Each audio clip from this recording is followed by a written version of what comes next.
This took place at around 11 p.m. on a Wednesday night in 2015. Let me start this story off like this. I am an avid coyote hunter and used to absolutely love hunting them at night when they are most active.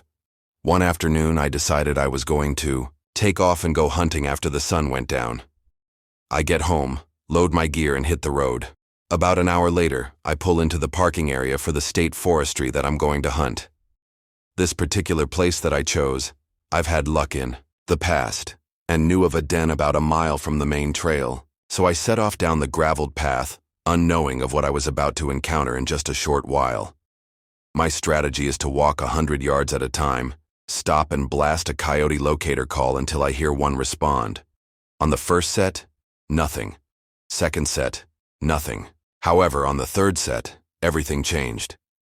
The trail that I'm on makes a really sharp, almost hairpin turn to the right, and in the middle of that hairpin is a Civil War area cemetery with a dense pine thicket behind it and a very steep bottom across the trail in front.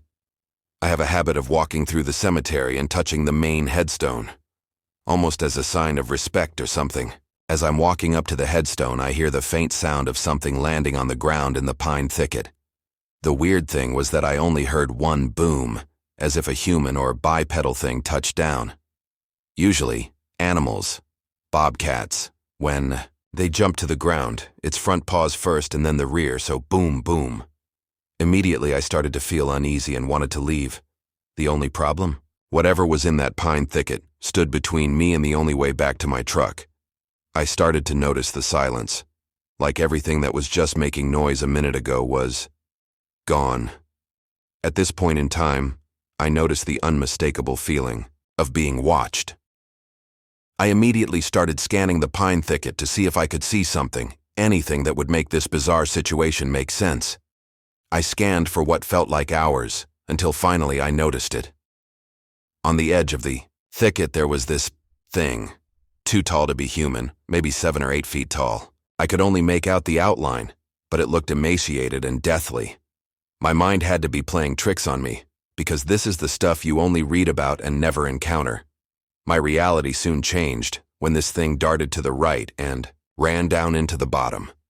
This bottom was about 300, 400 FT deep and very steep, but whatever that was got to the bottom of it in no time flat. The path to my truck was now clear, and I was trying to come up with a plan to make it. But, as I would soon discover, the thing ran into the bottom to better position itself for an ambush from behind. I waited about 5 more minutes before I decided to move. I took one step forward and heard it. It was in the bottom directly below me, slowly working its way up the hill. I bolted straight across the trail through the cemetery and into the pine thicket towards the main road. I ran about 100 yards and stopped. The scariest part? When I stopped, it stopped. The entire time I was running, I could hear it running, behind me, gaining on me. I always carry a pistol when I hunt, and it is always in a holster on my chest just in case. I decided that the only way I was making it out of here alive was to dump and run. Essentially, you fire in the direction of the threat until your mag is empty, and then you run like hell. I had 3 mags in total, 51 bullets between me and certain death. I counted 1, 2, 3. Bang! I emptied the mag and made a mad dash as far as I could, never hearing the thing behind me. I stopped after what felt like hours, reloaded and readied for another barrage of bullets. About 15 seconds after stopping, I started to hear crashing, like a big animal was blasting through trees running in my direction. Bang! I dumped and bolted. This time the plan was to run all the way to the truck, about 1-2 miles from my current position through the woods. This time while running I could hear it, getting closer and closer. I jumped behind a fallen log to reload one last time. The thing stopped, but I could hear its breath. I could hear the low growl this thing had, like a dog or coyote mixed with something from the pits of hell. Bang, bang, bang! The slide of my pistol locked back and I was off, the truck now in sight. Maybe 70 yards. I ran faster than I ever have in my entire life. I made it finally. Jumped in, started my truck and got the hell out of there, the entire time scanning the woods on either side and behind me.